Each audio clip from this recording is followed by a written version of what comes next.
السلام علیکم ورحمۃ اللہ وبرکاتہ۔ جس کے دل پر کوئی بھی غم ہے کسی بھی چیز کا، اولاد کی طرف سے، ازواج کی طرف سے، یا مال کی طرف سے، یا کسی بھی طرح کا کوئی غم، ہم، فکر، پریشانی، اس کو انہی کلمات کو لازم کر لینا چاہیے اور اسی جذبے کے ساتھ پڑھنا چاہیے جس جذبے کے ساتھ یونس علیہ السلام نے پڑھا تھا۔ وَنَجَّيْنَاهُ مِنَ الْغَمِّ، اس وقت وہ غم میں گھرے ہوئے تھے تو اللہ نے ان کو نجات دے دی۔ وَكَذَلِكَ نُنْجِي الْمُؤْمِنِينَ، یہ صرف ان کے لیے نہیں تھا، ہم اسی طرح سارے مومنوں کو نجات دیتے ہیں۔ جو بھی یہ دعا پڑھے گا اس کو غم سے نجات مل جائے گی۔ تو گویا مومنوں کو اس بات کی ترغیب دی جا رہی ہے، اس بات کا سلیقہ سکھایا جا رہا ہے کہ غم اور دکھ اور تکلیف کے موقع پر انہیں کیا پڑھنا ہے، کیا کہنا ہے۔ اور جب انسان یہ دیکھتا ہے کہ سابقہ مومنین کو اس دعا کی وجہ سے تکلیف سے نجات ہوئی تو اس کا ایک یقین بڑھ جاتا ہے کہ اللہ تعالیٰ میری تکلیف بھی دور کر دے گا۔ اگر وہ رب یونس علیہ السلام کو مچھلی کے پیٹ سے نکال سکتا ہے تو میرا رب مجھے اس مشکل سے کیوں نہیں نکالے گا، کیوں نہیں نکال سکتا، وہ ضرور نکالے گا۔ تو اس سے خاص طور پر یہ بات پتہ چلتی ہے کہ تحلیل یعنی لا الہ الا اللہ اور تسبیح سبحان اللہ یا سبحانک، یہ ہر غم کو دور کرنے کے لیے مجرب نسخے ہیں۔ یہ دو چیزیں کرب اور مصیبت سے نجات دلاتی ہیں۔ تو جو شخص بھی اللہ کی کتاب پر ایمان رکھتا ہے، قرآن مجید کو اللہ کا کلام سمجھتا ہے، اللہ کے وعدے پر بھروسہ کرتا ہے، اللہ کی اس بات کو سچا سمجھتا ہے، تو پھر وہ اسی طریقے پر اس دعا کے ساتھ اپنے رب کو پکارے تو اللہ تعالیٰ اس کی دعا قبول کرے گا اور اس کو غم سے نجات دے گا۔ اس دعا کی فضیلت کے بارے میں احادیث بھی آتی ہیں۔ نبی صلی اللہ علیہ وسلم نے فرمایا، ذُنُّون کی دعا جب وہ مچھلی کے پیٹ میں تھے، یعنی لا الہ الا انت سبحانک انی کنت من الظالمین، جب بھی کوئی مسلمان کسی معاملے میں ان الفاظ کے ساتھ اپنے رب سے دعا کرے، وہ دعا اس کے لیے ضرور قبول ہوگی۔ اللہ سبحانہ وتعالیٰ کے بعد نبی صلی اللہ علیہ وسلم نے بھی اس بات کو کنفرم کیا ہے کہ یہ دعا مسائل کا حل ہے۔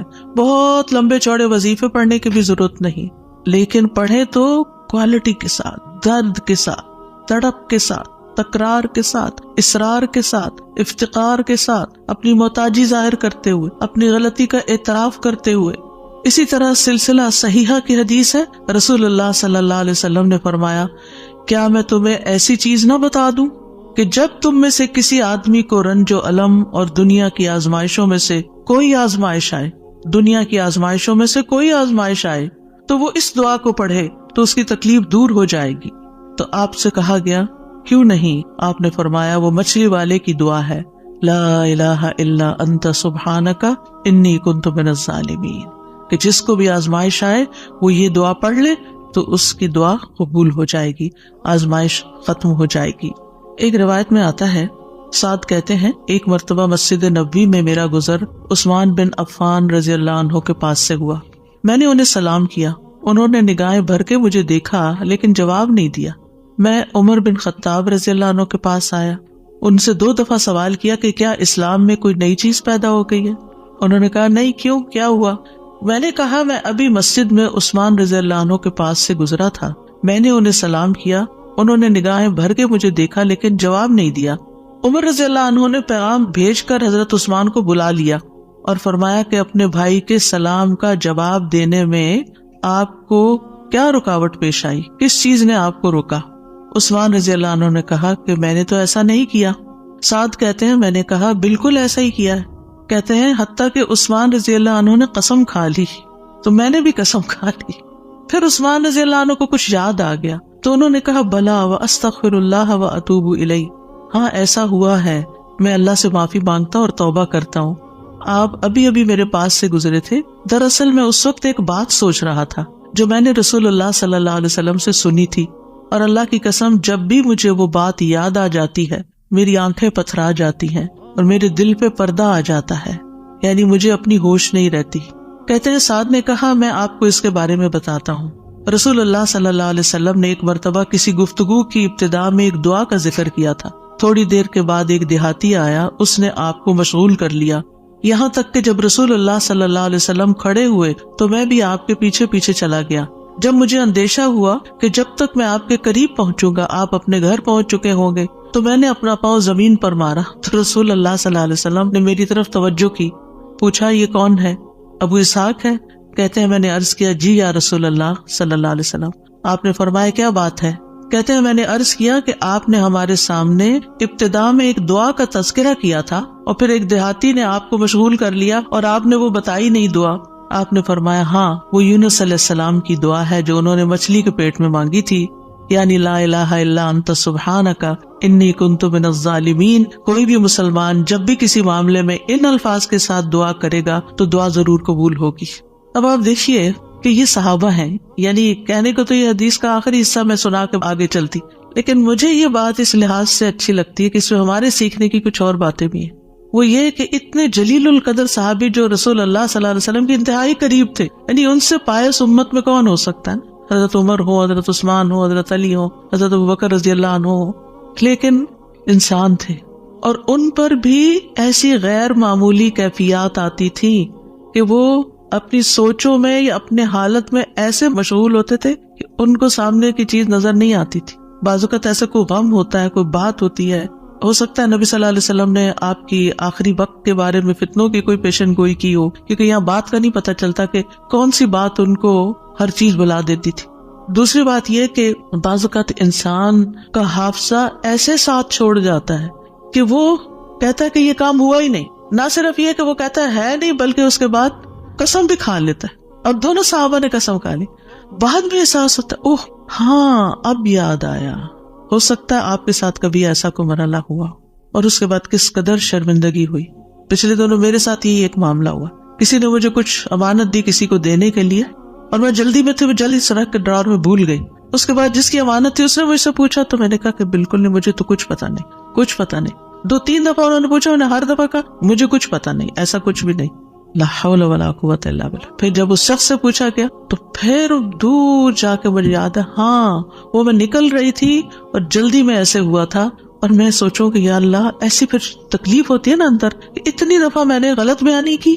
حافظے کی کمزوری اب اس انسیڈنٹ کو بالکل بھول جانے کی وجہ سے. خاص طور پر اگر میں کلاس کے لیے نکل رہی ہوں اور مجھے کوئی کچھ بات کہے تو مجھے سمجھ نہیں آتی یہ کیا کہہ رہا ہے. یعنی آپ کی زندگی میں بھی کوئی ایسے اوقات ہوتے ہیں نا جب آپ کسی ضروری کام یا ضروری سوچ میں تو بچے آ کے کچھ کہتے ہیں وہ فلاں آیا ہے، فلاں کا فون ہے، اور آپ ایسے سنی انسنی کر دیتے ہیں جیسے آپ کو علم ہی نہ ہو. ہم سب انسان ہیں، ہم کمزور ہیں، ہم سے ایسی غلطیاں ہوتی ہیں، ہمیں ایسی غلطیوں کا احساس ہوتے ہی معافی مانگ لینی چاہیے. اور یہ جو ہم استغفار کرتے تو وہ کہتے کون سا گناہ کیا، کوئی گناہ تو ہے نہیں، اس بات کا استغفار. بے شمار گناہ ہیں ہمارے اور ہم نے اپنا اعمال نامہ کوئی نہیں دیکھا اب تک کہ جس سے ہمیں یہ پتا چلے کہ وہ مٹ چکے ہیں کہ نہیں مٹ چکے، اور ہمیں اسٹل ابھی اور بھی معافی مانگنے کی ضرورت ہے. تو جب تک ہماری جان میں جان ہے ہم سے کچھ نہ کچھ غلطیاں، کمیاں، کوتاہیاں ہوتی رہیں گی، جانے انجانے. خلق الانسان ضعیفا، ہم کمزور پیدا کیے گئے، چاہے ہم نیکی کے، علم کے، اخلاق کے کسی بھی مرتبے پر ہوں، ہم کمزور ہیں، ہم میں کوئی بڑائی نہیں ہے اور ہم سب غلطیاں کرتے ہیں. تو ہونا کیا چاہیے؟ جو ہی یاد آئے غلطی تو غلطی کا اعتراف کر لینا چاہیے، معافی مانگ لینی چاہیے. بندوں سے بھی مانگ لینی چاہیے، اللہ سے بھی معافی مانگ لینی چاہیے، اور پھر اللہ تعالیٰ کی طرف رجوع کرنا چاہیے. اللہ سبحانہ تعالیٰ معاف کر دینے والا ہے اور وہی ایک اکیلا ہے جو مشکلات سے نکال سکتا ہے. یہ پکا یقین ہونا چاہیے، اور جتنا زیادہ یہ یقین ہوگا نا اتنا ہی زیادہ ہم اللہ کی طرف رجوع کریں گے، اتنا ہی زیادہ محبت کے ساتھ پھر اللہ ہی کو پکاریں گے کہ دروازہ یہی ہے جس کو کٹکھٹانا ہے، ہمیں ادھر سے ہی مسئلہ حل ہونا ہے اور کوئی رستہ نہیں ہے.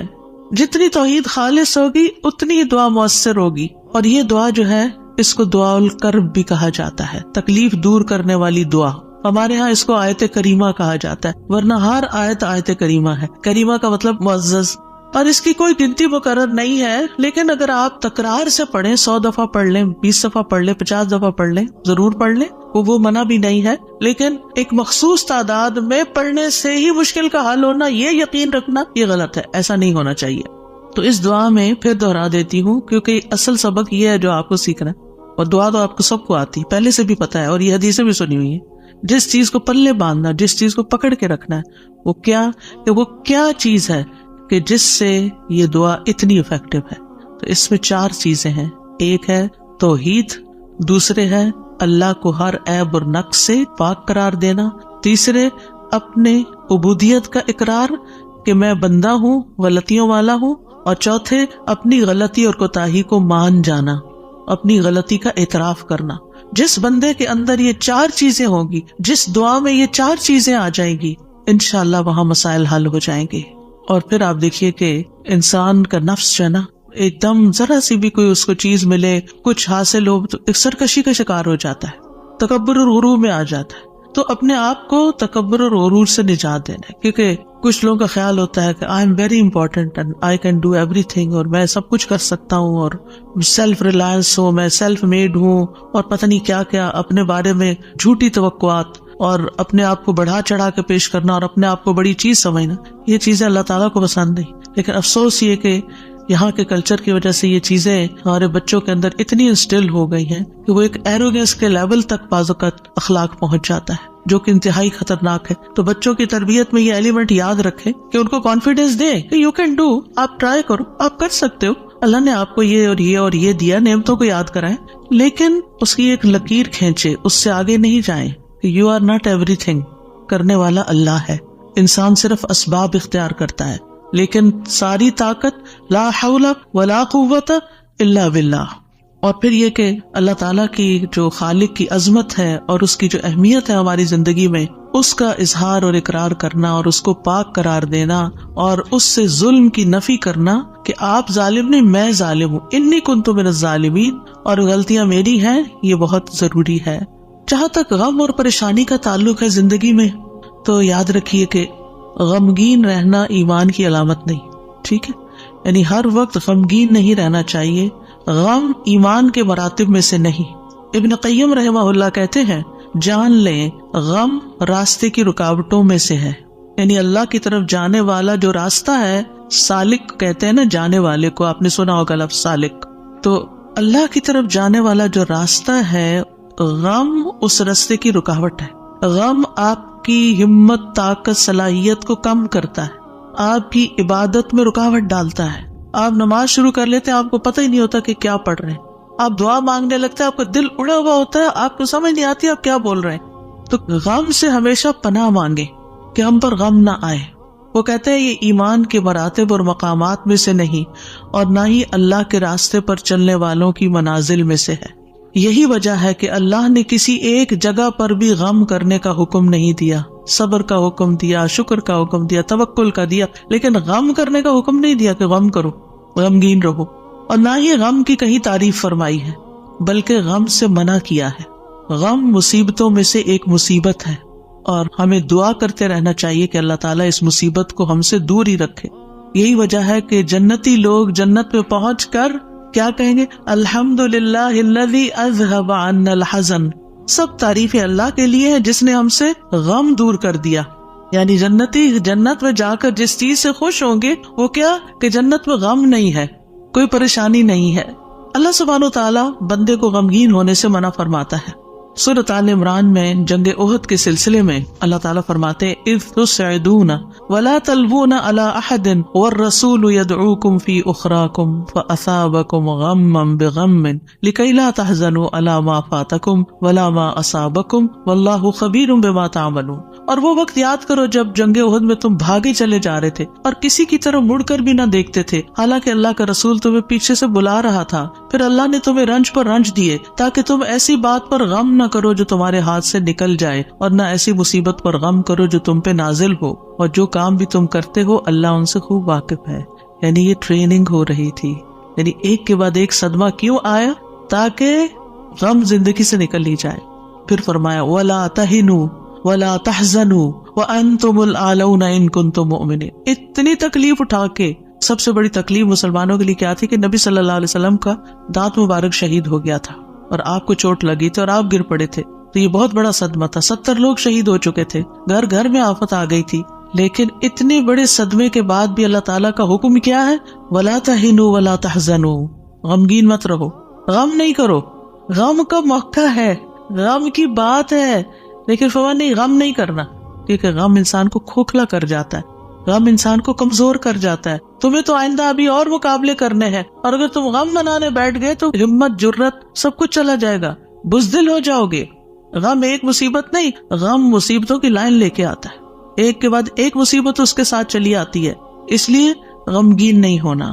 موسیٰ علیہ السلام کی والدہ نے جب موسیٰ علیہ السلام کو چھوڑنا تھا دریا میں تو اللہ تعالیٰ نے ان کی طرف الہام کیا کہ بچے کو دودھ پلاتی رہو ابھی، پھر جب تجھے اس کے قتل کا خوف ہو تو اسے دریا میں ڈال دینا. اور کیا کرنا؟ وَلَا تَخَافِي وَلَا تَحْزَنِي، نہ خوف کرنا نہ غم کرنا.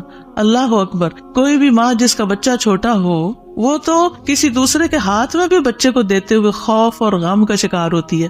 خوف کیا ہوتا ہے؟ پتہ نہیں گرا ہی نہ دے بچے کو، اور غم کیا ہوتا ہے کہ جدائی ہو گئی ہے بچے سے، پتہ نہیں یہ کیا سکھا دیں اس کو، پتہ نہیں یہ کیسے پیش آئے اس سے. تو ماں اگر اپنا بچہ کسی اور کو دیتی ہے تو غمگین ہوتی، کہاں یہ کہ باسکٹ میں ڈال کے دریا میں ڈال دو، اور ساتھ اللہ کا حکم خوف اور غم کرنا ہی نہیں. اب بتائیں کیا کرے، کیسے دل کو تھامے؟ یہی اصول سیکھ لیں زندگی کے لیے. جہاں کہیں غم پاس آئے، کہیں رونا آئے، کہیں دکھی ہو، اللہ تعالیٰ کا یہ فرمان یاد کر لیں. اور ہے بھی عورت کے لیے، وَلَا تَخَافِي وَلَا تَحْزَنِي، اپنے آپ کو خود یاد کرائیں. وَلَا تَخَافِي وَلَا تَحْزَنِي کہتی رہیں، وَلَا تَخَافِي وَلَا تَحْزَنِي، نہ خوف کرو نہ غم کرو، اللہ ہے نا، اللہ مشکل آسان کر دے گا. جس چیز پر بھی تکلیف غم ہوتا ہے اللہ تعالیٰ دن بدلیں گے، یہ سارے حالات بدل جائیں گے. آپ اگر اپنے ماضی کو دیکھیں، کتنے ہی واقعات ایسے ہوئے جن پہ آپ بے حد غمگین ہوئے، پھر ابھی کیوں نہیں ہو رہے؟ تو گزر گیا نا. تو اگر اس وقت بھی تھوڑا کنٹرول کر لیتے تو اچھا ہی تھا. کیونکہ یہ جو سٹریس ہوتا ہے نا، اور یہ غم اور خوف کا مجموعہ سٹریس پھر بن جاتا ہے. اور یہ جو سٹریس ہوتا ہے نا، یہ انسان کو بیمار کر دیتا ہے، فزیکلی بھی کمزور کرتا ہے، اور ایمانی اعتبار سے بھی کمزور کرتا ہے، روحانی اعتبار سے کمزور کرتا ہے. انسان کا دل کمزور ہو جاتا ہے، چھوٹی سی بات سنتا ہے تو اس کے حواس باختہ ہو جاتے ہیں، کسی بھی چیز کا مقابلہ نہیں کر پاتا. تو اللہ سبحانہ و تعالیٰ نے ان کو کہا غم نہ کرو، بے شک ہم اسے تیرے پاس واپس لانے والے ہیں، واپس ہمارے ہی پاس آئے گا. اور آپ اپنا بچہ کسی کو بھی دیتے ہیں تو واپس آپ ہی کے پاس آتا ہے، اور اسے رسولوں میں سے بنانے والے، اللہ یہ کہ اللہ اپنے پاس بلا لے، پھر تو ہم سے زیادہ اللہ کا ہے نا. انا للہ و انا الیہ راجعون. نبی صلی اللہ علیہ وسلم نے غار ثور میں کیا کیا تھا؟ اذ ہما فی الغار اذ یقول لصاحبہ لا تحزن، غم نہیں کرنا، ان اللہ معنا. یعنی کس طرح بے یار و مددگار انسان ایک ایسی جگہ پر ہو جہاں ساری قوم دشمن بنی ہوئی ہو اور پھر بھی غم نہ کرے، سارے ساتھ چھوڑ دے، الٹا مخالفت کرے، جان کے دشمن بن، پھر بھی غم نہیں کرو، غم نہیں کرو. اور حضرت ابوبکر تو نبی صلی اللہ علیہ وسلم کے لیے غمگین ہو رہے تھے نا. ابن قیم کہتے ہیں 4 چیزیں جسم کو برباد کر دیتی ہیں: پریشانی، غم، بھوک اور بیداری. پریشانی اور غم پختہ عزم کو کمزور کر دیتے ہیں اور دل میں کمزوری پیدا کر دیتے ہیں، اور بندے اور اس کے کاموں میں محنت کرنے کے درمیان رکاوٹ بن جاتے ہیں جو کام اس کے لیے مفید ہوتے ہیں. یعنی آپ پروڈکٹیو نہیں رہتے، اور یہ سفر کا راستہ کاٹ دیتے ہیں. یعنی جو اللہ کی طرف جانے کا راستہ ہوتا ہے نا، اسے کاٹ دیتے ہیں اور اس کو پسپائی کی طرف الٹا کر دیتے ہیں، یا رکاوٹ بن کر اس کو سفر سے روک دیتے ہیں. یعنی وہ اللہ کی طرف جانا ہی بند کر دیتا ہے. یعنی ایک شخص اچھا بھلا کچھ سیکھ رہا ہوتا ہے، کلاسز جوائن کی بھی ہوتی ہے، کوئی کام کر رہا ہوتا ہے، یا کسی بات سے غمگین ہو جاتا ہے، جانا ہی چھوڑ دیتا. بھی کیوں نہیں آ رہے؟ بس ڈپریشن کا شکار ہے، کہیں جانے کو دل نہیں کرتا. آپ اچھا بھلا ایک کام کر رہے تھے، آپ بیکار ہو کے بیٹھ گئے، کیا یہ نقصان نہیں ہے؟ اور اس غم کی حالت میں انسان کی عقل ایسے ماری جاتی کہ اس کو اپنا نقصان بھی نہیں سمجھ آتا، کہ میں اپنا ہی نقصان کر رہا ہوں، اپنے آپ کو کھا رہا ہوں. غم کیا ہے؟ خود کو کھانا. تو خود کو کھانے سے تو مسئلہ حل نہیں ہوگا، مسئلہ تو جہاں ہے وہی ہے، وہ تو اللہ نے دور کرنا ہے. اس سارے کیفیت کو، اس احساس کو، اس شدت کو دعاؤں میں لگا دیں، دعاؤں میں کنورٹ کر دیں. امام ابن قیم کہتے ہیں یا اس کے علم سے رکاوٹ بن جاتے، علم کے لیے رکاوٹ بن جاتا ہے غم. تو یہ چیزیں سفر پر جانے والے کی پشت پہ بہت بھاری بوجھ ہیں. پریشانی، غم، بھوک اور بیداری. یعنی جو صحیح نیند نہیں لیتا رات کی، جو صحیح فوڈ نہیں لیتا، یعنی اپنی ضرورت کی غذا نہیں لیتا، اور جو غم اور پریشانی کا شکار رہتا ہے، وہ شخص کسی کام کا نہیں رہتا، بیکار، نکما. اور آپ دیکھیں جب انسان بیکار ہوتا ہے نا، جو کوئی کام کا نہیں ہوتا، کسی کی خدمت اور مدد میں نہیں ہوتا، وہ تنہا ہو جاتا ہے، اس کی کوئی قدر و قیمت نہیں رہتی، کوئی اس کو لک فارورڈ نہیں کرتا، کوئی اس سے محبت نہیں کرتا. بیکار انسان اپنی قدر گنوا دیتا ہے. وہ کہتے ہیں پنجابی کا محاورہ ہے، چم نہیں کم پیارا. چم کا مطلب ہوتا ہے چمڑا، اسکن. یعنی اگر آپ کی اسکن بڑی گلو کر رہی ہے تو وہ کسی کو اچھی نہیں لگے گی، آپ جتنا چاہیں میک اپ لگا کے خوبصورت بن کے آ جائیں، لیکن اگر آپ کام کے بندے ہیں نا، کسی کے آپ کام کرتے ہیں، آپ پروڈکٹیو ہیں، آپ کسی کے مددگار ہیں، تو ہر کوئی آپ سے پیار کرے گا. یہ ایک اصول، ایک فطرت کی بات ہے. چاہے اپنے بچے ہی کیوں نہ ہو، اگر وہ بیکار رہنے کے عادی ہو گئے ہیں تو آپ دن رات ان پہ غصہ کرتے ہیں کہ تم سست ہو، تم بیکار ہو، تم کسی کام کے نہیں ہو. اور اس کو بیکار کس چیز نے کیا؟ فکر، پریشانی، غم، دکھ، تکلیف، ان چیزوں نے. تو ان کا علاج کرنا ہوگا. ابراہیم بن ادم کہتے ہیں غم دو طرح کے ہوتے ہیں، ایک غم تمہارے حق میں ہے اور ایک غم تمہارے خلاف ہے. بس وہ غم جو تمہارے حق میں ہے وہ آخرت کے بارے میں غم کرنا ہے. سارے غموں کو ایک میں ڈھال لے، اور وہ ہے آخرت کا غم کہ وہاں میرا کیا ہوگا، کیا میں جنت میں جا سکوں گی یا نہیں. وہ کہتے ہیں کہ ایک غم تمہارے حق میں ہے، وہ آخرت کے بارے میں غم کرنا اور اس کی خیر و برکات کے بارے میں غم کرنا ہے. اور وہ غم جو تمہارے خلاف ہے وہ دنیا اور اس کی زینت کے بارے میں غم کرنا ہے، دنیا کے فائدوں کے بارے میں غم کرنا کہ کوئی چیز چلی گئی. اور دنیا کی زینت کیا ہے؟ مثلاً اپنی جوانی، اپنا حسن، یہ ساری چیزیں کیا ہے وقت کے ساتھ ساتھ ڈھل جاتی ہیں. پھر کچھ لوگ اس پر غم لگا بیٹھتے ہیں کہ ہم پہلے سے خوبصورت نہیں رہے، پہلے سے اسمارٹ نہیں رہے، پہلے سے ایکٹیو نہیں رہے. اور کچھ لوگ تو ہر وقت رونا ہی روتے رہتے ہیں، اب میرا حافظہ کمزور ہو گیا ہے، اب میں سوچ نہیں سکتی. ایک خاتون کو میں جانتی ہوں کہ پچھلے 20 سال سے یہی بات ہر وقت کرتی ہے جب ملتی ہے. اتنی بیزاری ہوتی ہے ایسی باتیں سن کے، کیونکہ جب آپ ایسی باتیں کرتے رہتے ہیں نا تو اس سے آپ دوسروں کو بیزار کرتے ہیں اور اپنی قدر کھوتے ہیں کہ اچھا اب یہ بندہ بیکار ہو گیا ہے، اب یہ کام کا نہیں رہا، چھوڑو اس کو. ہم کیا چاہتے ہیں؟ ہمدردی لینا دوسرے سے. یہ کہہ کے کہ میں کمزور ہوں، بیمار ہوں، ہم سمجھتے دوسرے ہمدردی کریں. ایک دن کریں گے، 2 دن کریں گے، پھر کیا ہوگا؟ ہر وقت تھوڑی کریں گے. ہر وقت ہائے ہائے کرتے رہنے سے آپ دوسروں کو بیزار کرتے ہیں. المؤمن القوی خیر و احب الی اللہ من المؤمن الضعیف. قوی مومن، طاقتور مومن بہتر ہے، اچھا ہے، خیر ہے، اور اللہ کو زیادہ پیارا ہے کمزور مومن سے. اب آپ اللہ کے پیارے بننا چاہتے ہیں یا نہیں؟ بننا چاہتے ہیں تو بہادر ہو جائیں، ہوشیار ہو جائیں، غموں کا رونا اتار پھینکیں. پھر آپ دیکھیے ابن قیم کہتے ہیں جب انسان صبح کرے اور شام کرے اور اس کی صرف ایک ہی فکر ہو اور وہ ہے اللہ سبحانہ وتعالیٰ کے ساتھ رابطہ جوڑنا، تو ایسے انسان کی تمام ضرورتوں کو اللہ اپنے ذمے لے لیتا ہے. ساری ضرورتیں، یعنی آپ اللہ تعالیٰ کے ساتھ کنیکٹ رہیں اور لوگوں کو بھی اللہ سے کنیکٹ کریں. آپ کے کام اللہ کے ذمہ، اور اللہ تعالیٰ اس سے ہر پریشان کرنے والے کام کا ضامن ہو جاتا ہے. سبحان اللہ، کتنی بڑی بات ہے. اور اس کے دل کو اپنی محبت کے لیے، اس کے زبان کو اپنے ذکر کے لیے اور اس کے اعضاء کو اپنی اطاعت کے لیے فارغ کر دیتا ہے. لیکن اگر وہ صبح و شام اس حال میں کرے کہ دنیا ہی اس کی پریشانی ہو، کہ دنیا ہی اس کی پریشانی، دنیا کی کوئی چیز اس کی پریشانی بنی ہوئی ہے، کوئی انسان ہے، کوئی کام ہے، کوئی چیز ہے، تو اللہ اس پر دنیا کے غم، پریشانیاں اور تکلیفیں لاد دیتا ہے. ایک پریشانی ہے نا، ایک اور آ جائے گی، ایک اور آ جائے گی، اور آ جائے گی، کٹھی ہو جائیں گی. اس کو اس کے نفس کے حوالے کر دیتا ہے. تو اللہ اس کے دل کو اپنی محبت سے ہٹا کر مخلوق کی محبت میں مشغول کر دیتا ہے. یہ بھی ایک سزا ہوتی ہے کہ انسان انسانوں کی محبت کا قیدی ہو جاتا ہے. ان کی خوشی سے انسان خوش، ان کے غم سے انسان غمگین. اس کی اپنی کوئی زندگی نہیں، اس کے اپنے پاس خوش ہونے کے لیے کوئی چیز ہی نہیں، اور اس کی زبان کو اپنے ذکر سے ہٹا کر لوگوں کے ذکر کے ساتھ مشغول کر دیتا ہے. پھر وہ لوگوں کی باتیں کرتا رہتا ہے. وہی کتنی بیزاری ہوتی ہے نا جب لوگ لوگوں کی کوئی خراب باتیں آپ سے کریں، کسی کے عیب کھولیں آپ کے سامنے، کسی کی غیبت کریں، کسی کے الزام تراشی کریں، یا اپنی لڑائی جھگڑوں کو اس طرح ذکر کریں. یہ کوئی خوشگوار گفتگو تو نہیں ہوتی. تو یہ بھی سزا کی قسم ہوتی کہ ہر وقت انسان اس قسم کی باتیں کرتا رہے اور اس کے اعضاء کو اپنی اطاعت سے ہٹا کر لوگوں کے کاموں میں مشغول کر دیتا ہے. انبیاء کا خاص وصف یہ تھا کہ وہ آخرت کو ہر وقت یاد رکھتے تھے اور ہر معاملے کو اسی کو پیش نظر رکھ کے نبھاتے تھے. ان کے بارے میں آتا ہے انا اخلصناہم بخالصۃ ذکر الدار، بے شک ہم نے انہیں ایک خاص صفت کے ساتھ چن لیا جو اصل گھر کی یاد ہے. یعنی وہ آخرت کو یاد کرتے رہتے ہیں، ان کا غم آخرت کے بارے میں ہے. سورۃ الانبیاء میں ہی آتا ہے انہم کانوا یسارعون فی الخیرات ویدعوننا رغبا ورہبا وکانوا لنا خاشعین. یقیناً وہ نیکیوں میں جلدی کرتے تھے اور ہمیں رغبت اور خوف سے پکارتے تھے اور ہمارے لیے عاجزی کرتے تھے.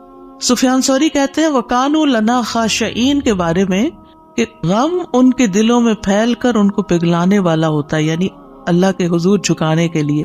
آخرت کا غم انہیں اللہ کی طرف مائل کرتا ہے، کیونکہ مالک یوم الدین بھی تو وہی ہے نا، فیصلہ بھی قیامت کے دن اسی کے ہاتھ میں ہے. لہٰذا فکر اس بات کی ہونی چاہیے کہ وہ ہمارے حق میں کیسے فیصلہ کرے گا. اللہ کرے کہ رحمت والا معاملہ فرمائے۔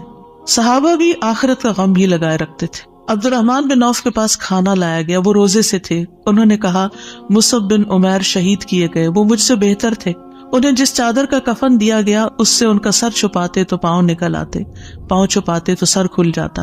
پھر ہمارے لیے دنیا کشادہ کر دی گئی، ہمیں تو یہ ڈر ہے کہ کہیں ہماری نیکیوں کا بدلہ ہمیں اس دنیا میں ہی نہ مل جائے۔ اور پھر آپ رو پڑے، کھانا بھی چھوڑ دیا۔ حسن بصری کا حال یہ تھا کہ جب بھی ان سے ملاقات ہوتی ایسا لگتا کہ ابھی کوئی مصیبت آئی، یعنی آخرت کی فکر اتنی کرتے تھے۔